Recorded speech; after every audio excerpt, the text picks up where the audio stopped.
Hi everybody, welcome to my channel, and if you're coming back, then welcome back.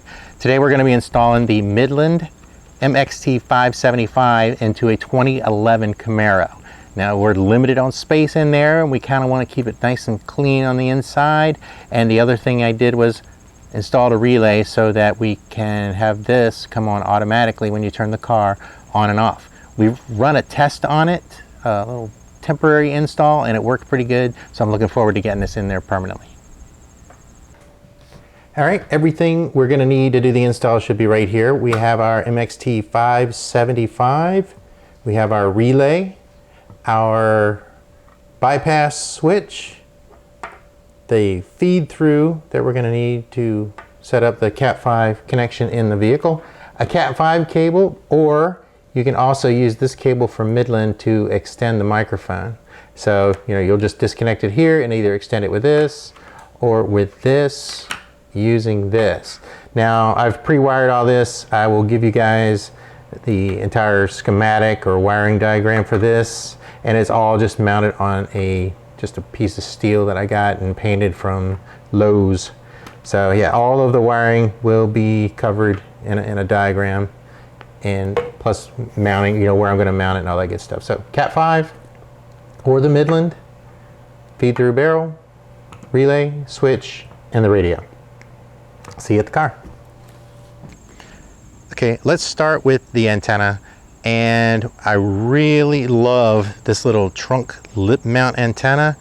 And we started with a ghost antenna on here, and that was kind of cool, but it was a little clunky. It's like you had a can sitting on your trunk. And when we got the 575, it came with this nice little 6-inch quarter wave antenna. I would say I'm pleasantly surprised with the range on this antenna, but I'm completely shocked by the range on this antenna. It's been really good, really reaches out there, and extremely happy. So next we're going to look on the inside. Don't know if we can see that. Let's zoom in a little bit. It just mounts on the bottom of the trunk lip, and it's nice and easy. It's clean. I've really liked the antenna to install on this car. All right, the next thing you got to deal with is power, and that was one thing that I was not looking forward to doing on this car, and that's because going through the firewall, that's always such a pain, and everything is so tight in the engine bay of this car that I was not looking forward to it. But then I remembered that the battery is in the trunk, and with the 575 it's a 50-watt radio, so you want to be directly connected to the battery. So in this car it's very easy. You just take this out as you're going to the non-spare tire, because there isn't one in here. Just take this out.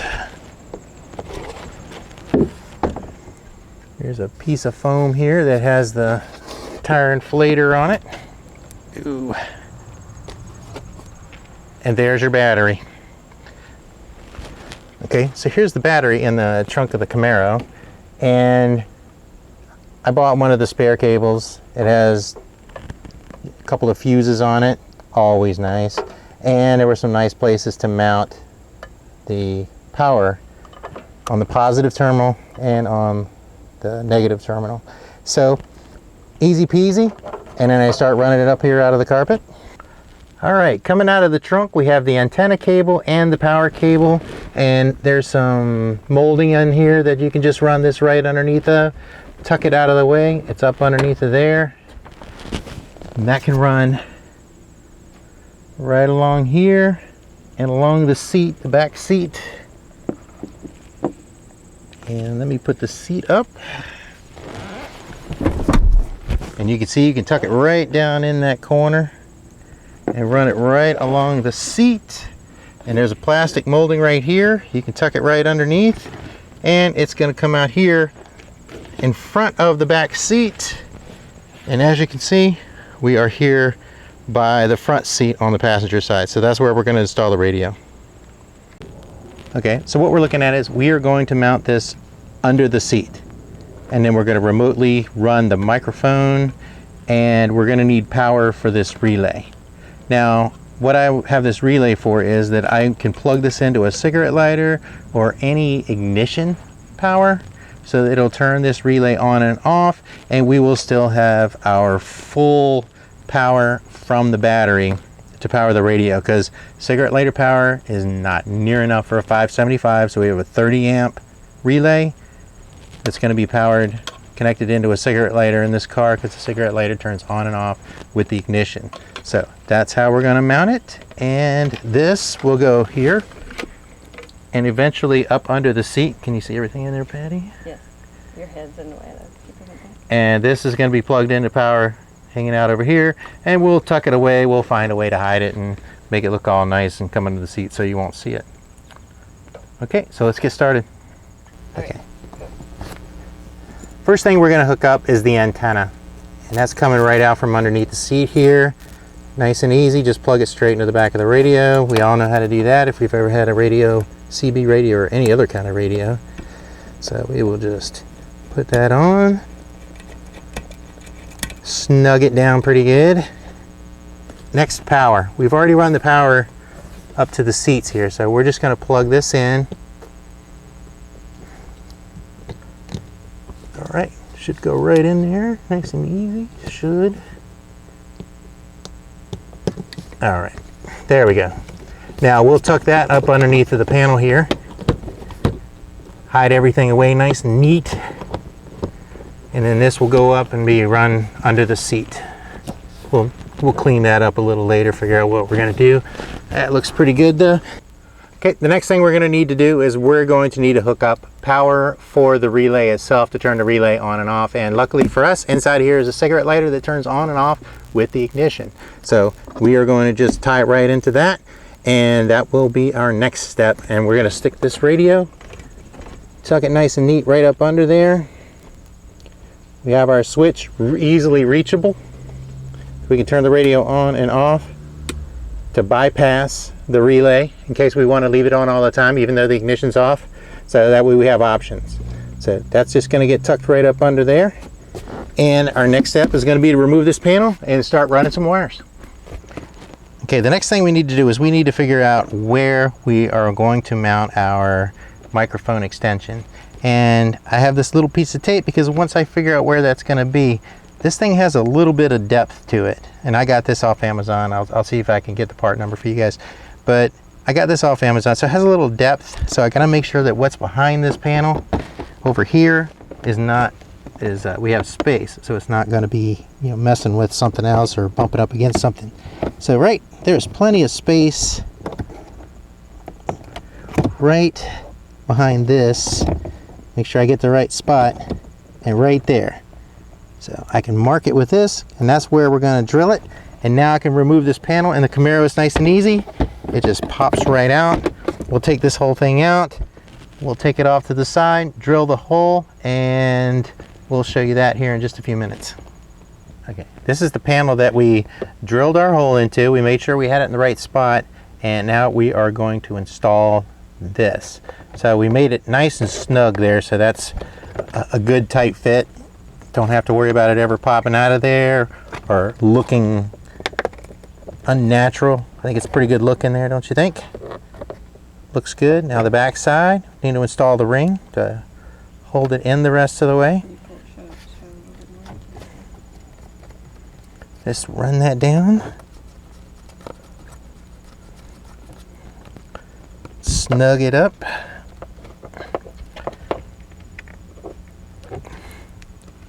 Tight as it'll go anyway with my fingers. Now the other thing we had to do for this one was it was still pretty tight quarters behind the panel. So the Cat 5 cable that I'm going to use normally has strain relief on the back, which is this stuff here, which makes it so it doesn't bend too sharp. And because normally you would have this plugged into patch panels and, you know, people would be walking by and bumping into it and stuff, but we're not going to have that behind this panel, so I need it to turn pretty quickly. There's going to be it'll have a little strain on it in the beginning, but pretty much it'll never be tugged on or anything again because it's just going to run behind this panel. And we made sure that that fit behind here, and now we just need to install it. But the next thing we need to do before we put this panel back on is get our power to the relay. Okay, the next thing I need to do is plug it into this cigarette lighter. It's a little tight quarters here. You know, I pulled it out. I'm going to use one of these little vampire taps. I forget what they're called, but to tap into it. But to get this wire up through there was a little bit of a trick. Thank goodness I have these from, I went to the hospital and got stitches, and they don't keep the tools, so they gave them to me. So now I have them, and I could just reach back in there, grab the wire once I could see it when I was pushing it up through there, reach in there, grab the wire, pulled it right out of the hole, and now we get to figure out how we're going to get this onto there in those tight spaces. Okay, as it turns out, 4 screws later, and you could just take this back panel off, and we have easy access to this. So actually figuring out how we were going to do that was a little easier than we thought. So now, tapping into that wire using one of these connectors. These things are pretty nice. Not a permanent install if you don't want it to be, but if it is, I mean, if I start having problems with this not making a connection, I'll go back and I'll probably solder everything, just knowing me. So that's all there is to running that wire and tapping into power. Now we'll just run this over here, run it down to the radio. We'll be good to go. Okay, of course we're going to neaten up, make those cables all run nice and neat, but now it's time to test the radio before we go buttoning everything back up again. So first thing I want to do is I want to test my bypass switch. As you can see, the radio is off. The ignition is off as well. So I want to test my bypass switch, so I'm going to turn it on. I got one with a nice little LED to let me know when it's lit up, and look at that, it turned the radio on. So we know the bypass works, and that's taking us directly to the battery. We turn it off. Now we need to see if our connection to that cigarette lighter that we did is working with the ignition. So I'm going to set this right here, and so this should be normal operation when Patty gets in the car in the morning. She doesn't have to remember to turn the radio on. She can just pop this in the ignition, turn it on, bam, the radio comes on. So and then when she gets to work, she doesn't have to worry about turning it off, because when she turns the car off, boom. Because one thing about the MXT575 is that it doesn't have the automatic power off that the MXT500 does. So you could potentially, you leave your radio on, just forget it, or forget to turn it on. She and I, we always have the radios on when we're in the car, so we can always be in contact with each other. So this way, it turns on with the ignition, off with the ignition. She doesn't have to worry about turning on and off. It's all automatic, and we tested this for 3 or 4 months, so we know that this works on a long-term basis. So I'm real excited about this. So now that we have this all pretty much installed, we just have a few things to do. We're going to start buttoning things up, and we will show you the finished product here in just a few minutes. The next thing we want to do is reinstall this side panel, which, like I say, all you got to do is line up all the little panel clips and pop everything back in again, which I guess sometimes is easier than said than done. But we want to make sure we run this Cat 5 cable to the back underneath of there. Tuck it all up good and snug underneath there, along that center console with the rest of the wiring. Go ahead and start popping this panel back together. Pretty snug fit here in the back, but we'll get it.